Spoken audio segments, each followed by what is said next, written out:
Alors, bienvenue à notre micro, Nouma. Merci beaucoup. Alors déjà, on dit Nouma. C'est ça, ouais. Nouma.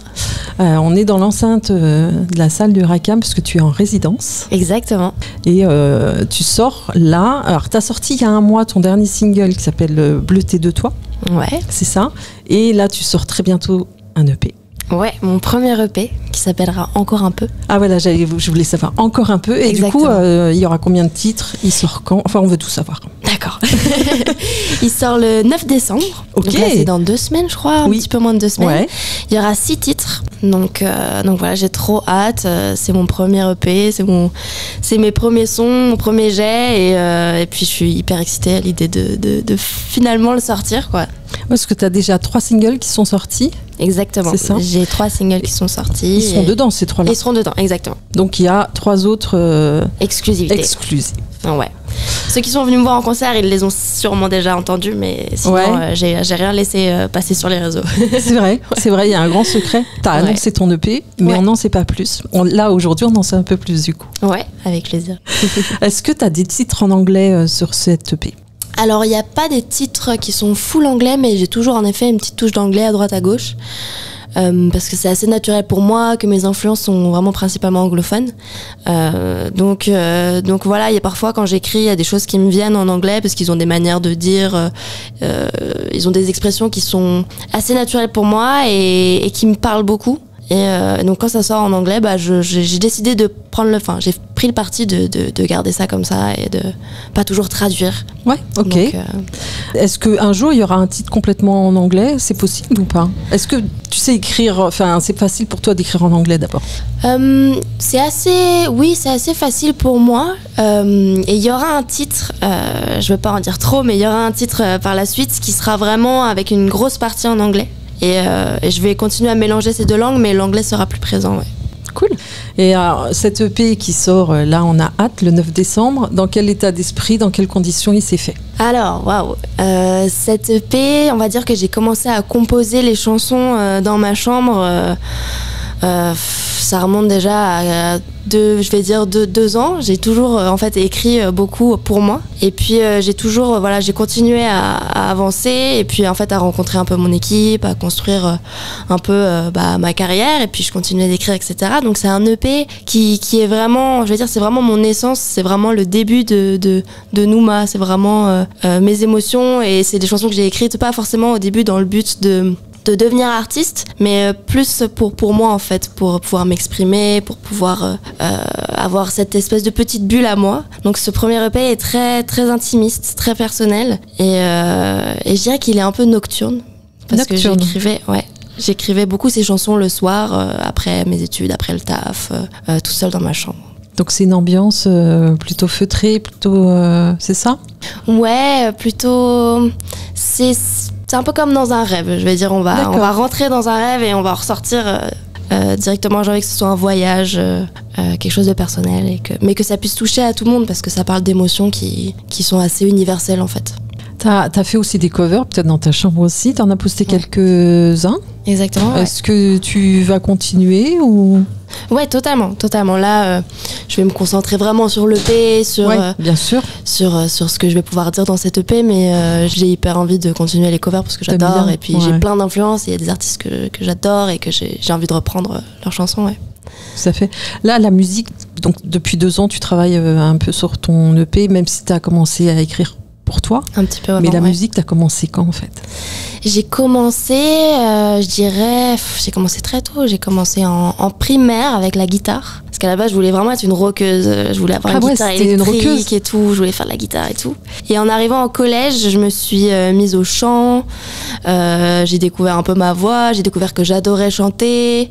Puis j'ai découvert les textes en fait. Et j'ai adoré. J'ai commencé à écrire mes propres textes. Et puis je me suis mise un petit peu au piano. Et tout mon lycée, je suis allée chanter dans les bars le week-end, faire les open mic de Paris, rencontrer plein de gens, plein de musiciens, etc.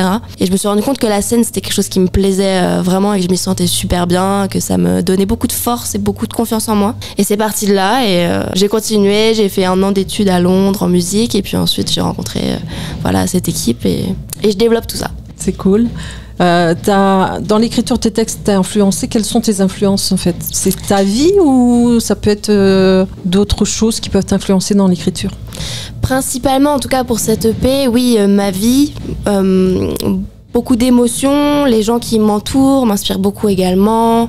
Le fait de devenir une femme, le fait d'évoluer voilà, dans le monde d'aujourd'hui avec plein de choses, que ce soit les problèmes environnementaux, les problèmes auxquels on peut faire face quand on est une femme qui grandit en tant qu'artiste, exact. Et d'ailleurs, cette légitimité, la confiance en soi, il est très introspectif cette EP, je dirais.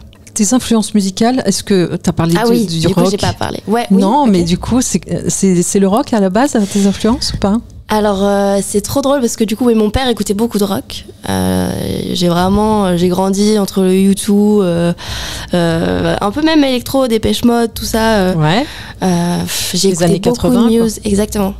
J'étais fan inconditionnelle de Muse, j'adorais tout. C'est ça qui m'avait acheté ma première guitare électrique. J'étais, je veux faire du Muse et tout. Et puis à côté, ma mère était vachement dans tout ce qui était plus soul, Motown, Ray Charles, Aretha Franklin. Donc j'ai vraiment été bercée dans les deux univers. Et puis moi, en grandissant, j'ai été attirée par tout ce qui était R&B en fait, R&B, pop. D'accord.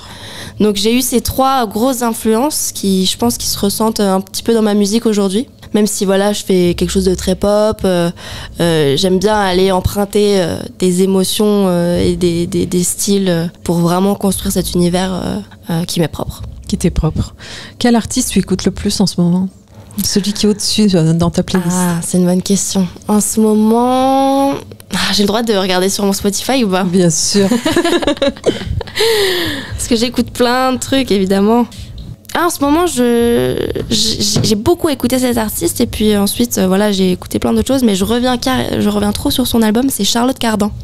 Oh, j'adore, c'est chouette, Charlotte. C'est un peu ton univers aussi. Tout à fait. Ressemble, ouais. J'aime beaucoup ce qu'elle fait, c'est très organique. Son dernier album, il est assez brut, alors qu'elle avait sorti pas mal de choses avant. Et elle a une voix incroyable et moi, les voix me touchent énormément. Et là, je me suis refait tout son album, que je connaissais déjà par cœur. Et encore une fois, j'étais hyper touchée. J'avais presque les larmes aux yeux quand je le réécoutais. Et j'aime beaucoup son état d'esprit, ce qu'elle renvoie avec sa musique. Et ça m'a beaucoup réinspirée là, dernièrement. Très bien. Est-ce que après cette EP, tu as des projets qui sont déjà dans ta tête? Des projets peut-être de scène, mais aussi peut-être dans ta tête un album qui se construit peut-être pour les années qui viennent? Évidemment, on a tout prévu. Il y a un clip. Bleuté de toi, tu as fait un clip. Exactement. Très beau. Ouais. D'ailleurs, tous tes clips sont très beaux. Donc voilà. Dis-nous. Alors après l'EP, on a plein de petites surprises déjà. Je sais pas si je peux le dire, mais je vais le dire. Allez. Après l'EP, on va sortir du coup une live session d'un des titres de l'EP que vous pourrez découvrir sur l'EP. Et puis après, évidemment, on a déjà pas mal de morceaux pour la suite. L'album sera pas pour tout de suite, mais voilà, on va continuer à aller un peu dans la direction de cette EP et le faire vivre encore un peu plus longtemps. Et ensuite, on passera à un nouveau projet. Mais l'écriture, en tout cas, elle continue et elle se fait. Donc les titres se font pour un prochain plus gros projet, on va dire. Totalement. Tes fans peuvent te suivre, t'es pas mal sur les réseaux. Ouais. On te trouve facilement. NUMH. Exactement. Sur Instagram, voilà. Partout. Donc ils peuvent te trouver rapidement. Si t'avais un artiste avec qui t'avais l'occasion de faire un duo. Ouais. Avec qui je le ferais? Ouais. Je vais pas dire Charlotte Cardin, même si je pense très fort à elle du coup, mais c'est une artiste que j'ai découvert il y a pas longtemps et qui en est un petit peu au même stade que moi. Ouais. Qui s'appelle Theta. Oui. Ou Theta, je sais pas si on le dit, je connais pas trop la prononciation, mais j'ai écouté son EP derrière moi qui est hyper chouette et ça me parle de ouf. Et on a déjà un peu discuté sur les réseaux, mais c'est vraiment une artiste avec qui j'aimerais collaborer. Ouais. Ça pourrait être super chouette. Ouais. Ok. Est-ce que tu as un coup de cœur du moment? Alors ça peut être autre chose que la musique, un coup de cœur. Un coup de cœur du moment. Je réfléchis. Ouais, tu réfléchis. J'imagine que ce sera plutôt artistique, puisque de toute façon tu baignes dans le milieu artistique. Mais ça peut être, je sais pas, quelque chose que tu as entendu, un discours, une info. Ça peut être tout. Ouais. Je suis sûre que j'en ai plein. Ça peut être un plat que tu as mangé, un truc. Non, mais vraiment. Ça peut être plein de choses. Ah oui, un coup de cœur, bon c'est artistique aussi. Ouais. C'est une artiste qui s'appelle Yoa, qui va sortir son EP je crois la semaine prochaine. Un peu avant toi donc. Exactement. Ouais. Et pareil qui chante en français et il y a beaucoup d'autodérision dans sa musique que j'aime beaucoup et en même temps il y a un truc très frontal que j'adore et j'ai découvert son dernier morceau qui s'appelle Chanson triste. Déjà le titre j'adore, je trouve ça trop chouette et elle a un univers visuel incroyable.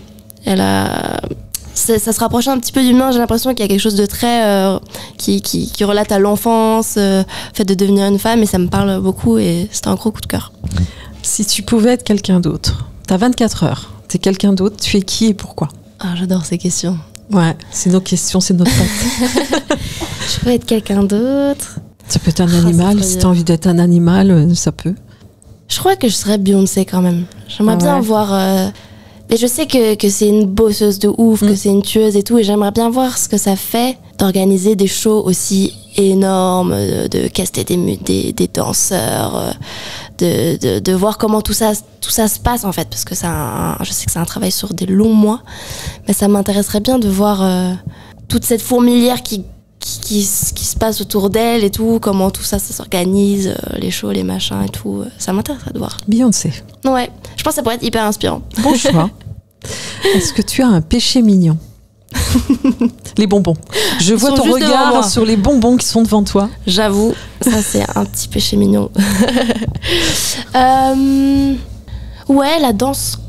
Enfin, tu danses? Pour l'instant, je dis que c'est un péché mignon parce que j'ai pas encore assumé ce côté-là de moi. Enfin, j'ai fait beaucoup de danse. Je sais que j'aimerais beaucoup intégrer ça dans le live, en faire beaucoup plus et pouvoir vraiment me sentir... avoir la légitimité de danser, de pouvoir m'exprimer. Pour l'instant, ça reste un péché mignon parce que je danse dans ma chambre. Ok. Mais à long terme, j'aimerais que ça devienne vraiment partie intégrante de mon projet. Ouais. Ça fasse partie de tes mon concerts, en fait. de mes concerts, ouais. Est-ce que tu as une question qu'on ne t'a jamais posée et que tu aimerais bien qu'on te pose en interview? Je ne sais pas si tu as fait beaucoup d'interviews, mais la question que tu aimerais qu'on te pose. J'ai pas fait beaucoup d'interviews encore, mais c'est grave intéressant. Peut-être... En tout cas, ce ne sera pas une question à titre personnel, j'imagine. Tu préférerais quand même que ce soit sur le projet. Sur le côté artistique de ton projet. Bah, là, en ce moment, ça m'intéresserait qu'on me demande pourquoi mon EP s'appelle Encore un peu. Peut-être. Alors, je te la pose.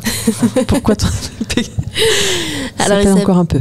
Il s'appelle Encore un peu parce que cette EP, c'est vraiment, on va dire, des moments figés dans le temps.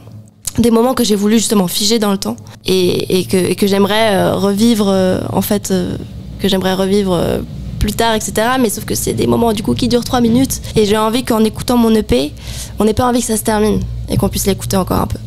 D'où encore un peu. Exactement. Bah, merci beaucoup Nouma. Merci à vous. Et à très bientôt. Merci, à très bientôt.